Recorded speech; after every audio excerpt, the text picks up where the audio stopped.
Bienvenue sur Africa 24 pour cette nouvelle édition du QG News. Au sommaire de l'actualité, en République démocratique du Congo, la Cour constitutionnelle a tranché. Elle a ordonné ce 8 septembre que les élections des gouverneurs des provinces se tiennent avant les élections provinciales. C'est la 10e fois que Laurent Gbagbo essuie un refus de la Cour pénale internationale. La Cour de La Haye a en effet refusé à l'ancien président ivoirien la liberté provisoire.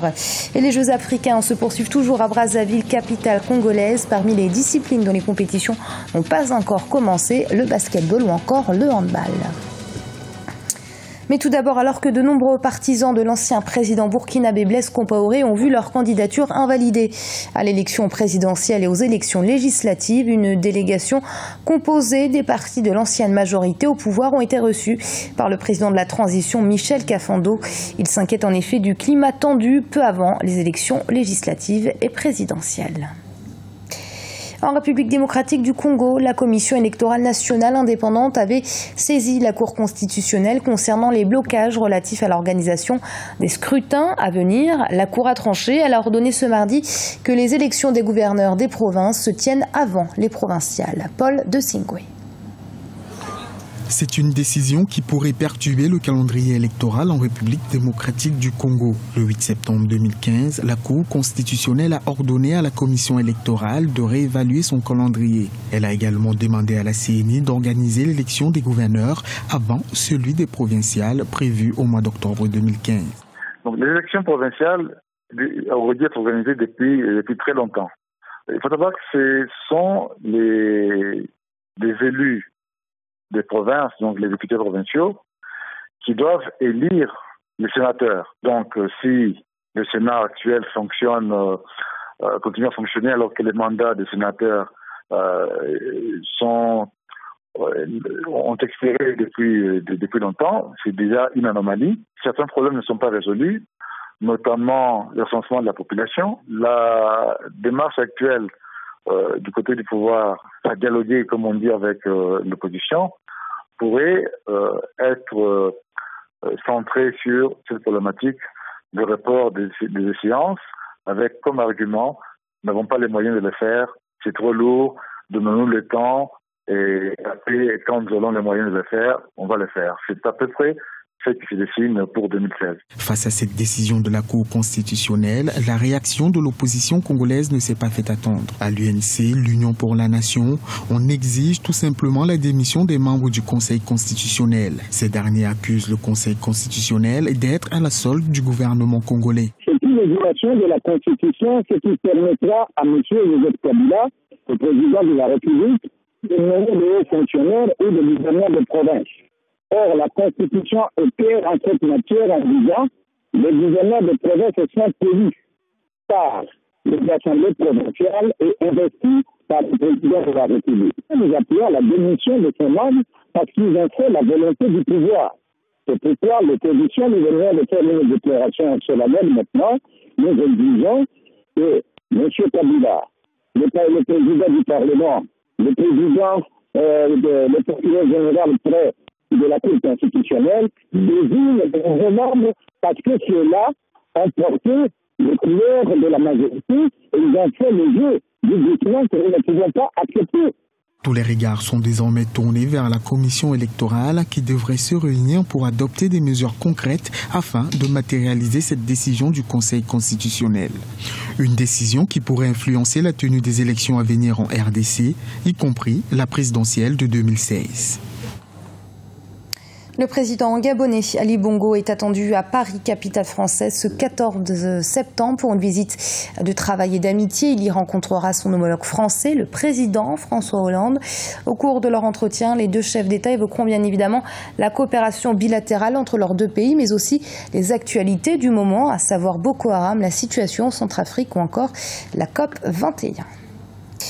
La CPI, la Cour pénale internationale, a refusé la liberté provisoire à Laurent Gbagbo.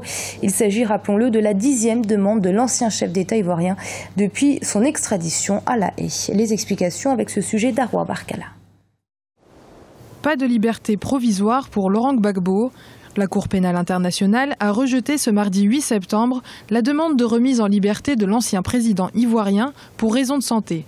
La chambre d'appel a rejeté les 2 motifs d'appel soulevés par la défense, car elle n'a pas trouvé d'erreur juridique ou factuelle dans la décision de la chambre de première instance. La chambre d'appel a donc confirmé la décision de la chambre selon laquelle M. Gbagbo restera en détention du fait qu'il n'y a pas de changement de circonstances. À l'aube des présidentielles d'octobre 2015, de nombreux observateurs craignent qu'une remise en liberté pourrait mettre en danger le processus électoral en Côte d'Ivoire.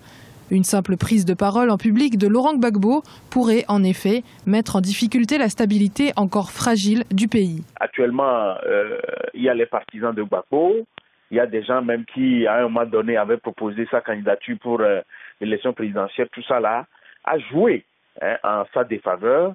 Et donc, je crois que la CPI étant une juridiction internationale, elle est la seule compétente jouissant d'un pouvoir discrétionnaire concernant ces cas de demande. Selon la décision rendue par la CPI, l'ancien président ivoirien serait en mesure d'attendre l'ouverture de son procès. Laurent Gbagbo comparaîtra le 10 novembre 2015 pour 4 chefs de crimes contre l'humanité perpétrés lors des violences post-électorales en 2011. En Afrique, depuis plusieurs années déjà, les pays côtiers font face au phénomène de l'érosion côtière. Au Togo, par exemple, plusieurs villes sont menacées de disparition à cause de l'avancée de la mer, à l'instar d'Agodrafo ou encore de Kpémé, des localités à activité économique pourtant importante. Et Mama Kofi, notre correspondante au Togo.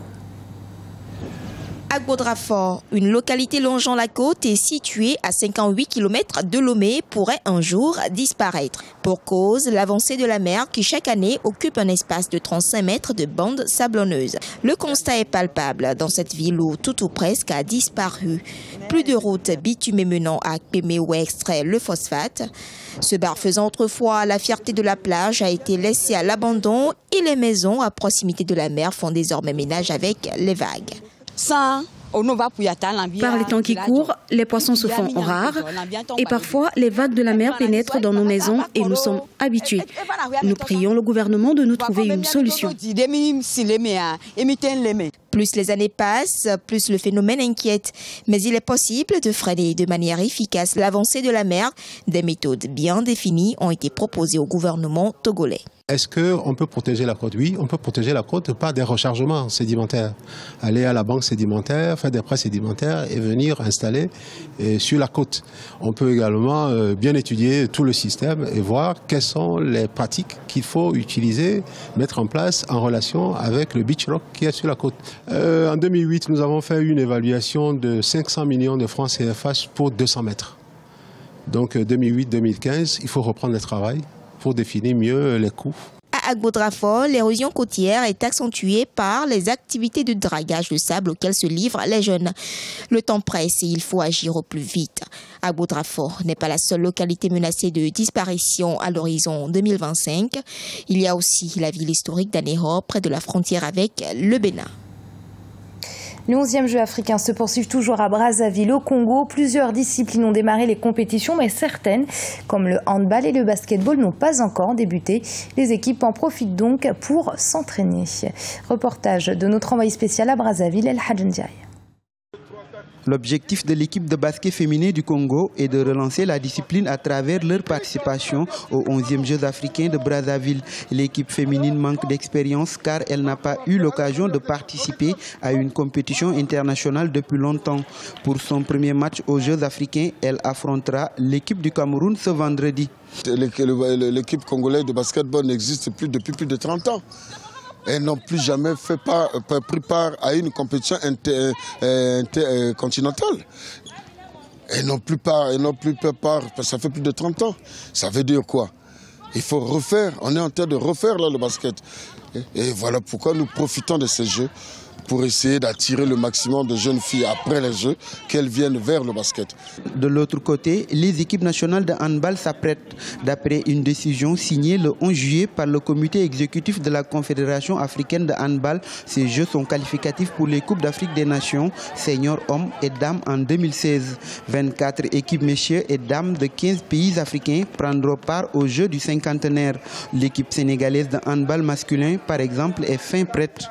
Ça fait plusieurs mois quand même que nous travaillons par rapport à cette compétition et nous pensons réellement pouvoir quand même nous en sortir. La tâche ne sera pas du tout facile parce qu'il y a les autres pays aussi se sont préparés au même titre que nous. Mais nous allons donner le meilleur de nous-mêmes afin de pouvoir monter sur le podium. C'est notre objectif, c'est pourquoi nous sommes là. Le tournoi de handball des 11e Jeux africains de Brazzaville 2015 aura lieu du 10 au 19 septembre au Palais des Sports de Kintele. Les 12 équipes engagées dans chaque version sont réparties dans 4 groupes de 3 équipes. Ainsi, les 2 finalistes dans les catégories masculines et féminines seront d'office qualifiés. Les autres tickets pour la CAN se valideront toujours suivant le système de pointage des fédérations afin de déterminer le classement de la Confédération africaine de handball. Et ce journal a été préparé par l'ensemble de la rédaction. Merci de l'avoir suivi. Restez sur Africa 24. Dans un instant, une nouvelle édition de l'information.